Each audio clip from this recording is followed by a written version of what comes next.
దేవుని ప్రియమైన బిడ్డలారా, ప్రభువైన యేసుక్రీస్తు వారి నామములో మీ అందరికీ నా హృదయపూర్వకమైన వందనాలు చెల్లిస్తున్నాను. మరి ప్రతిరోజు ఇదే సమయానికి ఇదే ఛానల్లో తప్పనిసరిగా దేవుని వాక్యాన్ని ఆలకించండి. అలాగే ఈరోజు దేవుని యొక్క వాక్యాంశము దేవుడు నమ్మకస్తుల కోసం ఎదురు చూస్తున్నాడు అనే అంశం మీద దేవుని మాటలు మనం ధ్యానం చేయబోతున్నాం. అలాగే ఏ విషయాలలో మనం నమ్మకస్తులుగా ఉండాలి అనే విషయాలు కూడా మనం ధ్యానం చేయబోతున్నాం. ప్రియబిడ్డలారా, ఈ సమయంలో చిన్న ప్రార్థన చేసుకొని దేవుని ఆత్మ సహాయాన్ని మనం తీసుకొని మనం దేవుని వాక్యంలోకి వెళదాం. కళ్ళు మూసుకుందాం, ప్రార్థన ఏకీవిద్దాం. పరిశుద్ధుడా, ప్రేమగల తండ్రి, మహోన్నతుడా, మహాగణుడా, ఈ ప్రార్థనలు ఏకీవిస్తున్న ప్రతి బిడ్డను పరిశుద్ధాత్మదేవా ఇప్పుడే స్వాధీనపరచుకో తండ్రి. వినే చెవి, గ్రహించే హృదయం ప్రతి ఒక్కరికి ఇప్పుడే దయచే నాయన. బిడ్డలు దర్శించండి ప్రభువా, మాట్లాడండి నాయన. యేసుక్రీస్తు వారి నామములో ప్రార్థిస్తున్నాను తండ్రి, ఆమేన్. కీర్తనల గ్రంథం 101వ అధ్యాయం 6వ వచనంలో, నా యొద్ద నివసించినట్లు దేశములో నమ్మకస్తులైన వారిని నేను కనిపెట్టుచున్నాను. నిర్దోష మార్గమందు నడుచువారు నాకు పరిచారకులగుదురు. నిర్దోష మార్గమందు నడుచువారు నాకు పరిచారకులగుదురు అని దేవుడు సెలవిస్తున్నాడు. ప్రియబిడ్డ, నిర్దోషమైన మార్గము, నిర్దోషంగా బ్రతకడం, నిర్దోషంగా మాట్లాడడం, నిర్దోషంగా చూడడం, నిర్దోషంగా ప్రవర్తించడం, ఇది చాలా అవసరమైన విషయం. ప్రియబిడ్డలారా, ఈ లోకంలో మనం చూస్తున్న ప్రతి ఒక్కరిలో కూడా దోషాలు, వారి ప్రవర్తనలో దోషాలు, వారి యొక్క నడకలో దోషం, చూపులో దోషం, దేవుడారా చేయించిన పనులన్నింటిలో కూడా దోషాలు దోషాలు దోషాలు మనం చూస్తున్నాం. నిర్దోషులుగా జీవించడం అనేది చాలా అవసరం.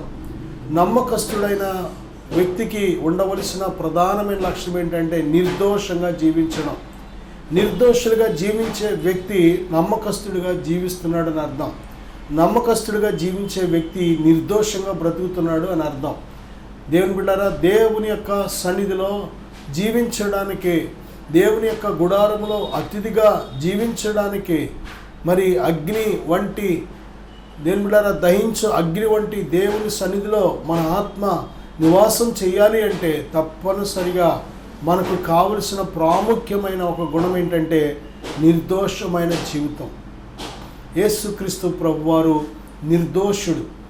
ఆయనలో ఏ దోషము లేదు, ఏ కళంకము లేదు, ఏ ముడత లేదు, ఆయనలో ఏ మచ్చ లేదు, ఏ పాపము లేదు, ఏ డాగు లేదు. అందుకే ఆయన రక్తం మనలను కడిగి పరిశుద్ధపరచడానికే అది యోగ్యత కలిగిన రక్తం. ప్రియబిడ్డ, ఈరోజు మనము మన ప్రవర్తనలో కానీ, మన యొక్క చూపులో కానీ, మన యొక్క మాటలో కానీ, మన నడకలో కానీ మనం ఎంతవరకు నిర్దోషులుగా ఉంటున్నాం? నిజంగా దేవుని బిడ్డలారా, మొట్టమొదటిగా మనము దేవుని దగ్గర నమ్మకస్తులుగా జీవించాలి.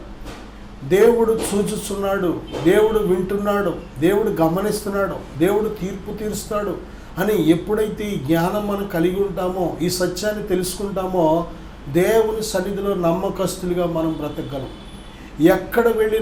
ఎక్కడికి వెళ్ళినా ప్రియబిడ్డ, ఎటువంటి భయంకరమైన శోధన వచ్చినా నువ్వు జయించగలుగుతావు. ఎప్పుడంటే దేవుని అందలి భయము, పరిశుద్ధాత్మ దేవుడు నీలో నివసిస్తున్నప్పుడు దేవుని అందలి భయము నీ లోపల నిత్యము నివాసం చేస్తూ ఉంటుంది. ఒక వ్యక్తిలో పరిశుద్ధాత్మ లేకపోతే దేవుని భయం అనేది ఉండదిక. మన కన్నుల ఎదుట దేవుని భయము ఉండకుండా, దేవుని బిడ్డలారా, పరిశుద్ధాత్మ దేవుడు ఎప్పుడైతే మనల్ని విడిచి వెళ్ళిపోతారో ఇక మన కన్నుల ముందు దేవుని భయం అనేది ఉండదో. సొదొమ గొమొర్రా మనుషులంట దేవుని భయము లేనివారంట. వారు దుష్టులు, భయంకరమైన పాపులని బైబిల్ సెలవిస్తుంది. ప్రియబిడ్డ, దేవుని యొక్క భయం ఎప్పుడైతే మనలో ఉండదో దుష్టత్వము, పాపపు జీవితం రెండూ చేత ఉంటాయి అన్నమాట. అక్రమమైన జీవితం చేత ఉంటుంది. భయంకరమైన దేవుని మీద తిరుగుబాటు చేసే జీవితం మనలోకి వచ్చేస్తూ ఉంటుంది. కనుక తప్పనిసరిగా దేవుని భయము, దేవుని యొక్క వాక్యము ధ్యానిస్తున్నప్పుడు, వింటున్నప్పుడు మనలో కలిగే పరిశుద్ధమైన భయము, పరిశుద్ధాత్ముడు కలుగజేసే భయము మనకు అవసరం. భయాలు రెండు రకాలు. పరిశుద్ధమైన భయం ఒకటి, రెండు అపవిత్రమైన భయం. ఆదాము హవ్వ పాపం చేసినప్పుడు, దేవుని మీద తిరుగుబాటు చేసినప్పుడు వారు భయపడి దాగుకున్నారు. ఆ భయము అపవిత్రమైన భయము, పాపం వలన కలిగే భయం అది. సాతానుగాడు కూడా కొన్నిసార్లు ఈ అపవిత్రమైన భయాన్ని కలుగజేసి దేని బిడ్డారా, ఇస్కరియోతు యూదాలో ఒక భయం పుట్టించేశాడు. ప్రియబిడ్డ కనుకనే ఇక ఆత్మహత్య చేసుకోవడానికి వెళ్ళిపోయాడు. ప్రియబిడ్డ, అపవిత్రమైన భయం మరణానికి దారితీస్తుంది. అపవిత్రమైన భయం దేవునికి దూరం అయిపోయేలాగా చేస్తుంటుంది. అపవిత్రమైన భయం దేవునికి అసహ్యులుగా చేస్తుంది మనల్ని.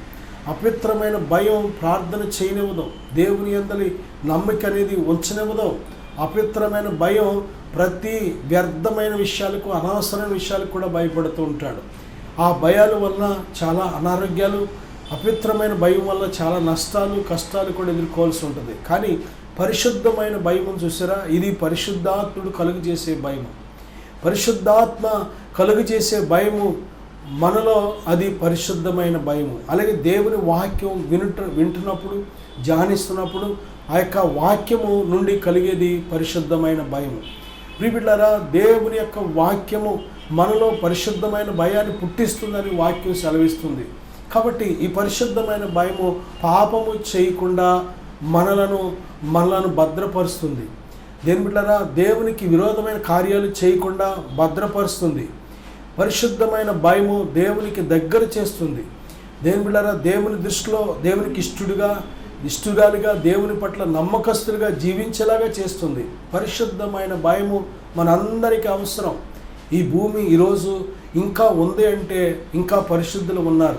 దేవునికి భయపడేవాళ్ళు, దేవుని అందరి భయభక్తులు కలిగిన వాళ్ళు, ప్రియబిడ్డ ఏ పాపము చేయకుండా దేవుని సన్నిధిలో నమ్మకస్తులుగా జీవించేవాళ్ళు ఇంకా భూమి మీద ఉన్నారు. కాబట్టే కొద్దిమంది అయినా ఉన్నారు. కాబట్టే దేని బిడ్డ ఈ భూమి ఇంకా నిలిచి ఉంది. ఒకవేళ అందరూ పాపము సంపూర్ణమైనట్లయితే ఈ పాటికి దేవుని రాకడ వచ్చేసింది.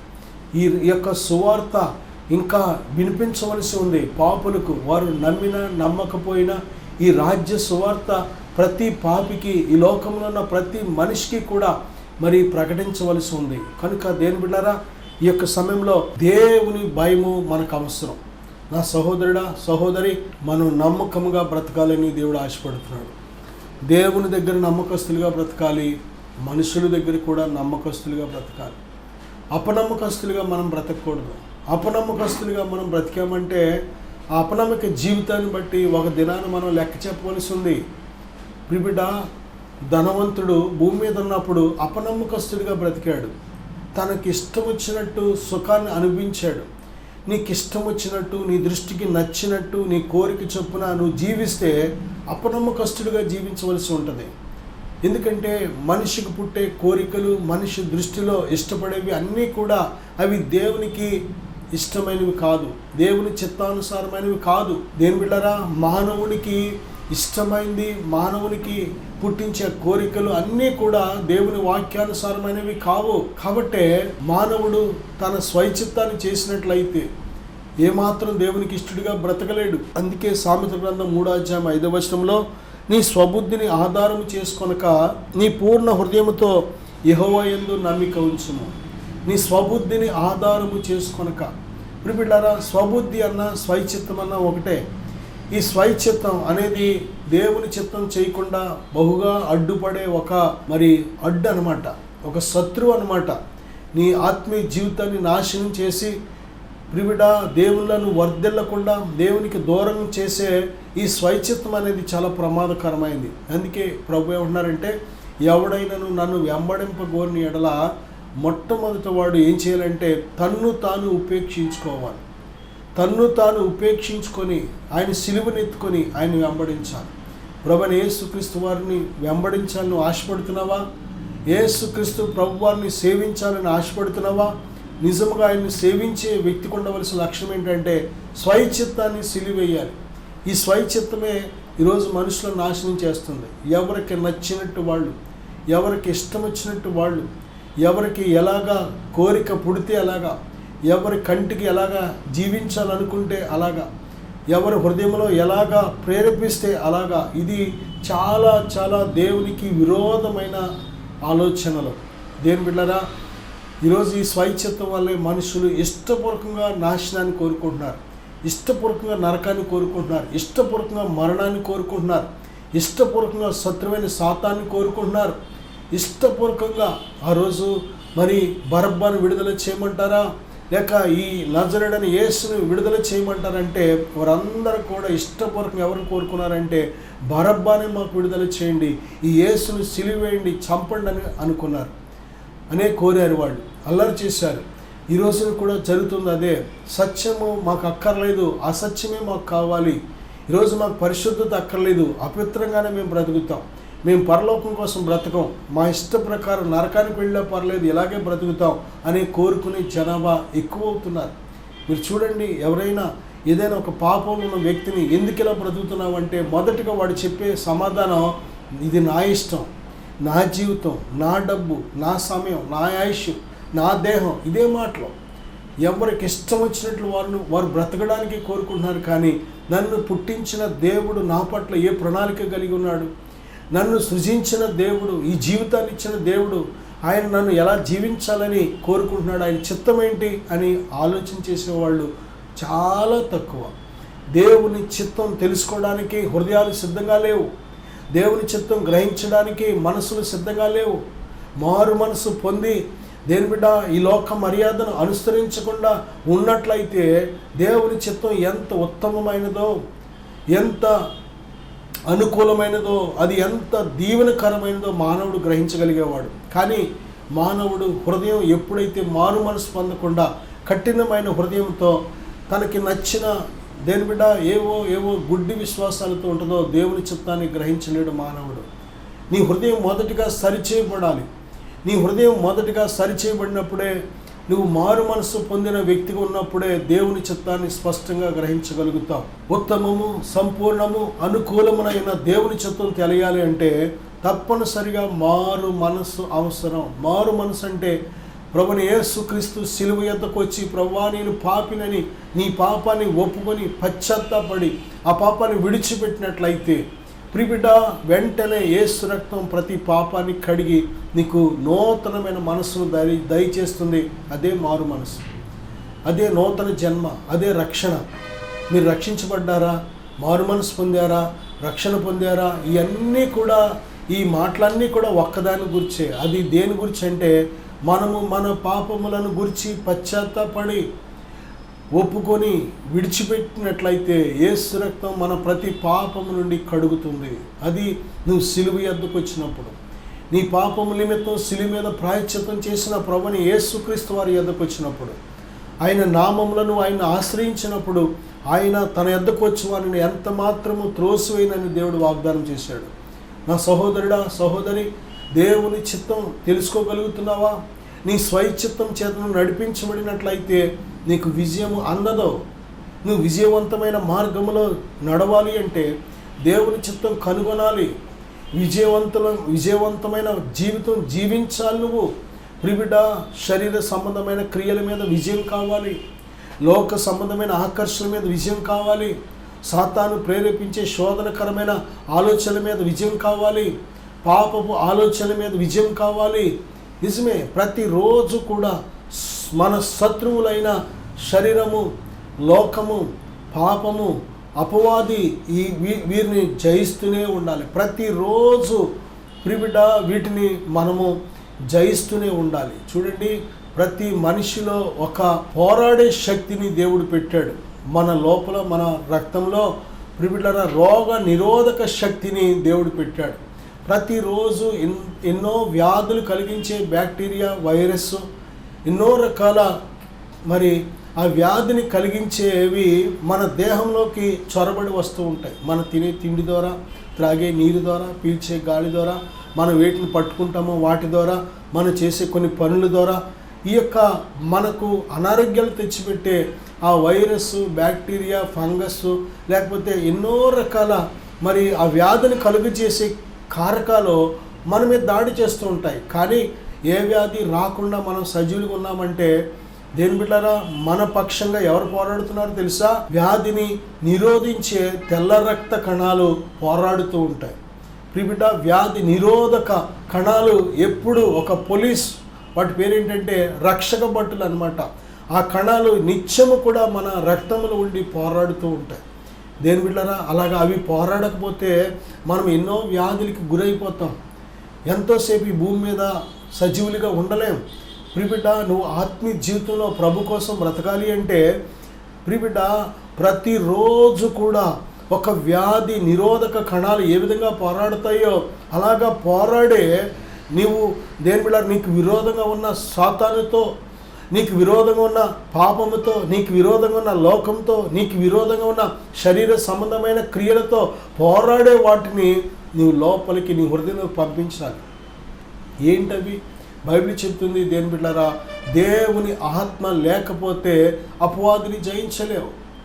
బైబిల్ ఏం చెప్తుందంటే, మీలో ఉన్నవాడు లోకంలో ఉన్నవాని కంటే గొప్పవాడు. చూసారా, మనము మన శత్రువైన సాతాను కంటే మనం బలహీనమే ప్రియబిడ్డలారా. ఎందుకంటే వాడు చాలా అభిషేకించబడిన వాడు. శత్రువైన సాతాను ఒకప్పుడు మరి అభిషేకించబడిన దూతవాడు. కాబట్టి వాడికి ఉన్న ఆ తంత్రాలు, వాడికి ఉన్న ఆ యొక్క మోసం చేసే శక్తి ప్రియబిడ్డలారా, మనకు విరోధంగా మనల్ని శోధించే శక్తి చాలా బలమైనది. వాడిని జయించాలి అంటే తప్పనిసరిగా వాడికంటే బలవంతుడైన దేవుడు మనకు అవసరం. ప్రియబిడ్డ, ప్రభువైన యేసుక్రీస్తు వారు పరిశుద్ధాత్మ చేత సాతాను చేత శోధించబడడానికి పరిశుద్ధాత్మ చేత ఆయన అరణ్యములోనికి కొనిపోబడ్డారంట. పరిశుద్ధాత్ముడు మనకు ఎంత అవసరమో ప్రభువారు మనకు అక్కడ చూపెడుతున్నారు. నిజమే, త్రియేక దేవుడు వారు ముగ్గురు ఒక్కరు ముగ్గురుగా ఏ విధముగా పనిచేశారో దేని బిడ్డారా, అలాగే మనకు దేవుని తోడు ఉంటేనే శత్రువుని జయించగలుగుతాం. శత్రువైన సాతాను వాడి క్రియలన్నిటినీ కూడా జయించగలుగుతాం. అలాగే దేని బిడ్డారా, పాపాన్ని జయించాలి అంటే దావీదు అంటున్నాడు కదా, నేను నీ ఎదుట పాపము చేయకుండానట్లు నా హృదయంలో నీ వాక్యము ఉంచుకొని ఉన్నాను అంటున్నాడు. నిజమే, దేవుని యొక్క వాక్యంతో నీ హృదయాలు నింపబడాలి. వాక్యము అప్పుడప్పుడు అక్కడక్కడ ఒక్కొక్క ముక్క చదవడం కాదు. మొదటగా ఒక్కసారి వాక్యాన్ని పూర్తిగా నువ్వు నీ హృదయంలోకి ఎక్కించుకోవాలి. ఇది ఒక యాంటీబయాటిక్గా పనిచేస్తూ ఉంటుంది. ఇది రోగ నిరోధక శక్తిగా పనిచేస్తూ ఉంటుంది. నా సహోదరుడా, పాపాన్ని జయించే శక్తి వాక్యం సహాయం చేస్తుంది. సాతాన్ని జయించే శక్తి పరిశుద్ధాత్ముడు సహాయం చేస్తున్నాడు. నిజమే, దేవునికి లోబడి ఉండండి, అపవాదిని ఎదిరించండి, అప్పుడు మీ ఎదురు నుండి వాడు పారిపోతాడు. నువ్వు పరిశుద్ధాత్మతో నింపబడినప్పుడు పరిశుద్ధాత్మ ప్రేరేపణ చేత సాతాన్ని ఒక్కసారి ఎదిరించామంటే చాలు, వాడు నీ ఎదురు నుండి పారిపోతాడు. దేని బిడ్డారా, లోకాన్ని జయించాలి అంటే విశ్వాసం కావాలి. బైబిల్ చెప్తుంది, వినుట వలన విశ్వాసం కలుగుతుంది. రోమాపత్రిక 10:17 వినుట వలన, ప్రభువైన యేసుక్రీస్తు వారిని గురించి నువ్వు ఎప్పుడైతే వింటున్నావో ఆ వినుట వలన దేవుని వాక్యము నీ లోపల విశ్వాసాన్ని పుట్టిస్తుంది. ఆ యొక్క విశ్వాసమే లోకాన్ని జయించగలుగుతాం. ప్రభునందరి విశ్వాసమే లోకాన్ని జయించేదిగా సహాయం చేస్తుంది. విశ్వాసము లేకుండా దేవునికి ఇష్టడైనట్టు అసాధ్యం. విశ్వాసము దేవునికి నేను దగ్గర చేస్తుంది. దేవుని బిడ్డలారా, లోకాన్ని జయించేలాగా చేస్తుంది. నిజమే, భక్తులు చూసినట్లయితే ఆ యొక్క హెబ్రీ పత్రిక 12వ అధ్యాయంలో కానీ 11-12 అధ్యాయాల్లో చూస్తే వారు ఎటువంటి శ్రమలు అనుభవించారో, ఈ లోకంలో భయంకరమైన శ్రమలు అనుభవించినా సరే ప్రభుని విడిచిపెట్టలేదు. కారణం విశ్వాసం. లోకాన్ని జయించాలి మనం. లోకంలో ఉండే నేత్రాశలు, శరీరాశలు, జీవపడము, లోకంలో ఉండే ఆచారాలు, మర్యాదలు, లోకంలో ఉండే అనేక రకాల భయాలు మనం జయించాలి అంటే దేవుని అందలి విశ్వాసం, దేవుని వాక్యము దయచేసే విశ్వాసం మనకు అవసరం. నా సహోదరుడా, ఇటువంటి యాంటీబయాటిక్ ఎప్పుడైతే నీ హృదయంలోకి నువ్వు పంపిస్తావో నువ్వు శక్తివంతమైన విజయవంతమైన జీవితాన్ని జీవించగలుగుతావు. నమ్మకస్తులుగా మనం బ్రతకాలి. అన్ని విషయాలు నమ్మకస్తులుగా బ్రతకాలి. ప్రియబిడ్డలారా, బైబిల్లో మనం చూసినట్లయితే ఏ విషయాలు నమ్మకస్తులుగా బ్రతకాలి అంటే చూడండి, ప్రకటన గ్రంథం 12వ అధ్యాయం 10వ వచనంలో శ్రమలు శోధనలో వచ్చినప్పుడు మనం నమ్మకస్తులుగా బ్రతకాలి. ప్రియబిడ్డలారా, శ్రమ రానంత వరకు, శోధన రానంత వరకు మనం చాలాసార్లు గొప్ప సాక్ష్యాలు చెప్తూ ఉంటాం. అంత హ్యాపీగా చక్కగా సాగిపోతున్నంతసేపు, ఆరోగ్యంగా ఉన్నంతసేపు, కావలసిన డబ్బులు ఉన్నంతసేపు, కావలసిన ఆహారం, వస్త్రాలు, ఇల్లు అన్నీ కూడా ఉన్నంతసేపు కూడా మనం చెప్పే సాక్ష్యాలు చాలా వినడానికి వినసొంపుకుంటూ ఉంటాయి. కానీ అంతకంటే పవర్ఫుల్ సాక్ష్యం ఎప్పుడో తెలుసా? శ్రమ వచ్చినప్పుడు నువ్వు నమ్మకంగా జీవించడం, శోధన వచ్చినప్పుడు నమ్మకంగా జీవించడం, బాధ వచ్చినప్పుడు నమ్మకంగా జీవించడం. అప్పుడే నీలో ఉన్న అసలు రూపం ఏంటనేది బయటపడే సమయం అది. నిజమే దేవుని బిడ్డలారా, అసలు రూపం బయటపడేది ఎప్పుడు తెలుసా? శ్రమ వచ్చినప్పుడే. యోబు భార్య చాలా భక్తులుగా ఈ లోకానికి కనబడ్డారు. ఇద్దరు కూడా వారి ప్రార్థనా జీవితం కానీ, వారు బలులు అర్పించడం కానీ, వారు చేసే దాన ధర్మాలు కానీ, వారు చేసే భక్తి క్రియలు కానీ, వారు చేసే అర్పణలు కానీ అన్నీ కూడా ఎంత ఆకర్షణీయంగా దేవుడు నిజంగా మరి ఊజు దేశంలో ఇలాంటి భక్తుడు ఎక్కడా లేడు అనిపించుకునే విధంగా ఇద్దరు ఉన్నారు. కానీ ఒక్కడే ఒరిజినల్. ఎప్పుడు తెలిసింది అంటే శ్రమ వచ్చినప్పుడు. శ్రమ వచ్చేటప్పటికి యోబు ఒరిజినల్ అని తెలిసింది. యోబు భార్య అప్పటి వరకు నిలిపిన భయభక్తులు అన్నీ కూడా కేవలము దేవుడు ఇచ్చాడు కాబట్టి భయభక్తులు నిలిపింది. దేవుడు ఇవ్వడం ఆపేస్తే వెంటనే భయభక్తులు విడిచిపెట్టేసి దేవుడిని దూషించేసి ఆమె పాపి అనే విషయం అప్పుడు బయటపడింది. నిజంగా దేవుని బిడ్డలారా, అన్నీ బాగున్నంతసేపు మనం చేసే ప్రార్థన, విజ్ఞాపన, ఉపవాసము, చాలా మంచి సాక్ష్యాలు అన్నీ బాగా ఉంటాయి. కానీ శ్రమ వచ్చినప్పుడు నిలబడాలి, శోధన వచ్చినప్పుడు నిలబడాలి, కొన్నిసార్లు నీ విశ్వాసానికి పరీక్షలు వచ్చినప్పుడు నిలబడాలి. అప్పుడే నీ అసలు రూపం బయటపడుతూ ఉంటుంది. దేని బిడ్డలారా, చాలాసార్లు కొంతమంది ప్రార్థన విడిచిపెట్టేస్తారు, మందిరానికి వెళ్ళడం మానేస్తారు. చిన్న శోధన వచ్చిందంటే, చిన్న శ్రమ వచ్చిందంటే, ఇదేంటి దేవుడు ఎందుకు నన్ను కాపాడలేదు, ఎందుకు దేవుడు ఇలా చేశాడు, ఎందుకు దేవుడు అలా చేయలేదు, ఇలా చేయలేదని వారు చెప్పినట్టు చేయాలి. దేవుడు ఒక రిమోట్ కంట్రోల్గా టీవీని ఎలాగ రిమోట్ చేసి వాడతారో వారు చెప్పినట్టు చేస్తేనే దేవుడు, లేకపోతే దేవుడు పక్కన పెట్టేస్తారు. దేవుని యందు భయభక్తులు వాళ్ళు చెప్పినట్టు దేవుడు చేస్తేనే వారు దేవుని యందు భయభక్తులు. అలాగ దేవుడు చేయకపోతే దేవుని పక్కన పెట్టేస్తారు. కాదు, నువ్వు దేవుని చేతిలో రిమోట్ మర్చిపోవద్దు. దేవుని నీ చేతిలో రిమోట్గా వాడుకోవడానికి అస్సలు దేవుడు ఇష్టపడ్డావు. ఒక ఆవిడ వచ్చింది, ప్రభా నేను ఒకటి అడుగుతాను, అడిగింది, నువ్వు ఇస్తానని ప్రామిస్ చేయ ప్రభు అని అడిగింది. ఏంటమ్మా అనగానే ఆవిడ చెప్తుందో, ఇదిగో నీ రాజ్యంలో, నీ మహిమలో నీ కుడి పక్కన పెద్ద కొడుకుని, నీ ఎడం పక్కన చిన్న కొడుకుని పెట్టుకుంటాను మాట ఈ ప్రభు అంటుంది. అది నా చేతిలో లేదన్నారు ప్రభు. దేని ప్రియబిడ్డలారా, నిజంగా మనం కొన్నిసార్లు ఏం అడుగుతాం మనకే తెలియదు. మనం అడిగింది ఇస్తే మంచి దేవుడు, మనం అడిగింది ఇవ్వకపోతే ఇంకా ఇచ్చేట దేవుడు, లేకపోతే చేయలేని దేవుడు, లేకపోతే అంత పవర్ లేదేమో. రకరకాలుగా దేవుని గురించి వెంటనే తిరుగుబాటు చేసేస్తూ ఉంటాం. చాలాసార్లు మన విశ్వాసం తేలిపోయే పరిస్థితులు ఎప్పుడంటే, దేని బిడ్డలారా, మన భక్తి తేలిపోయే పరిస్థితులు, మన నమ్మకత్వం తేలిపోయే పరిస్థితులు. అప్పటి వరకు ఎంతో నమ్మకంగా ఉన్నట్లు ఉంటూ ఉంటాం, కానీ అది సరైన నమ్మకత్వం కాదు. శోధన వచ్చినప్పుడు, శ్రమ వచ్చినప్పుడు, బాధ వచ్చినప్పుడు, ప్రభు నామంలో హింస వచ్చినప్పుడు నిలబడితేనే అది సరైన విశ్వాసాన్ని నిరూపించబడుతుంది. పగలు ఒక రాత్రి కలిపితేనే ఒక రోజు. దేని బిడ్డలారా, ఓన్లీ 24 గంటలు పగలే అయితే అది రోజు కాదు, 24 గంటలు కూడా రాత్రి అయితే అది రోజు కాదు. ఒక పగలు ఒక రాత్రిని దేవుడు కలిపాడు. అలాగే జీవితంలో కష్టాన్ని సుఖాన్ని దేవుడు రెండింటిని కలిపాడు. అదే ఒక విశ్వాస జీవితం. దేని బిడ్డలారా, మంచి సమయం ఉంటుంది, కష్ట సమయం ఉంటుంది.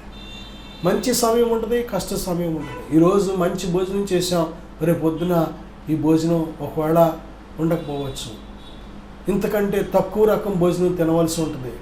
దేని బిడ్డలారా, నిన్న మంచి భోజనం దేవుడు పెట్టాడు, ఈరోజు కొంచెం తక్కువ క్వాలిటీ భోజనం పెట్టాడు దేవుడు. ఒకవేళ ఎలాగుంది మన విశ్వాసం? దేని బిడ్డలారా, నిన్న మంచి వస్త్రాలు, విలువైన వస్త్రాలు వేసుకున్నాం, ఇప్పుడు ఆ విలువైన వస్త్రాలు లేవు. ఇవాళ చాలా విలువ తక్కువ వస్త్రాలు వేసుకోవాల్సి వచ్చింది. ఎలాగుంది మన విశ్వాసం? ప్రియబిడ్డలారా, నిన్న ఆరోగ్యంగా ఉన్నాం, ఇవాళ కొంచెం అనారోగ్యంగా ఉన్నాం. ఎలాగుంది మన విశ్వాసం? ప్రియబిడ్డలారా, నిన్న జేబు నిండా చేతి నిండా డబ్బులు ఉన్నాయి, ఇవాళ ₹1 లేదు. ఎలాగుంది మన విశ్వాసం? ఎలాగుంది మన భక్తి? ఎలాగుంది దేవుని పట్ల మన నమ్మకమైన జీవితం? నా సహోదరుడా, ప్రతి విషయంలో కూడా మనం పరీక్షించుకోవాలి. ప్రతి విషయంలో కూడా నమ్మకస్తులుగా ఉండాలి. శ్రమలు వచ్చినప్పుడు నమ్మకస్తులుగా ఉండాలి. దేని బిడ్డలారా, కీర్తన గ్రంథం 78:36 మన హృదయంలో నమ్మకస్తులుగా ఉండాలి. దేవుని పట్ల మన హృదయం స్థిరముగా ఉండాలి, నమ్మకస్తులుగా ఉండాలి. ప్రియబిడ్డలారా, ఆదికాండం 39:10 స్త్రీల విషయమై జాగ్రత్తగా ఉండాలి. స్త్రీ విషయమై జాగ్రత్తగా ఉండాలి. యోసేపును మనం ఒక గ్రేట్ సూపర్ ఎగ్జాంపుల్గా తీసుకోవచ్చు. యోసేపు ఎంత నమ్మకస్తుడిగా ఉన్నాడు అంటే, మంచి యవ్వన వయసులో దేని బిడ్డలారా ఒక భయంకరమైన శోధన వచ్చింది. తను పని చేసిన తన ఇంటి యజమానురాలే దేని బిడ్డారా ఆ యొక్క యోసేపును భయంకరంగా శోధించడం ప్రారంభించింది, పాపము చేయమని. చూడండి, ఆమె మాట వింటే కోరిన డబ్బు ఇస్తుందేమో, ఎందుకంటే డబ్బు అంతా ఆవిడ చేతిలో ఉంది. దేని బిడ్డారా, మరి ఈ యవ్వన వయసులో ఉన్న యోసేపు ఈ రోజున్న యవ్వనస్తులతో పోలిస్తే అసలు ఎంతవరకు ఈరోజు యవ్వనస్తులు నిలబడుతున్నారు? ప్రియబిడ్డ, యోసేపును ఒక శాంపుల్గా, ఒక ఎగ్జాంపుల్గా తీసుకోవాలి ప్రతి యవ్వనస్తుడు యవ్వనస్తురాలు కూడా.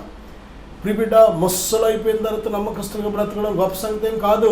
యవ్వన ప్రాయములో ఎంత నమ్మకంగా బ్రతుకుతావో నీ బ్రతుకు దినాలు అన్నీ కూడా తర్వాత చాలా క్షేమంగా ఉంటావు. యోసేపు యవ్వన వయసులో దేని బిడ్డారా చూడండి, దేవుడు ఒక వాగ్దానం చేశాడు యోసేపుకి. ఆ వాగ్దానం నెరవేరకుండా అయోగ్యుడిగా, అపాత్రుడిగా చేయాలని సాతానుగాడు భయంకరమైన శోధన తీసుకొచ్చాడు.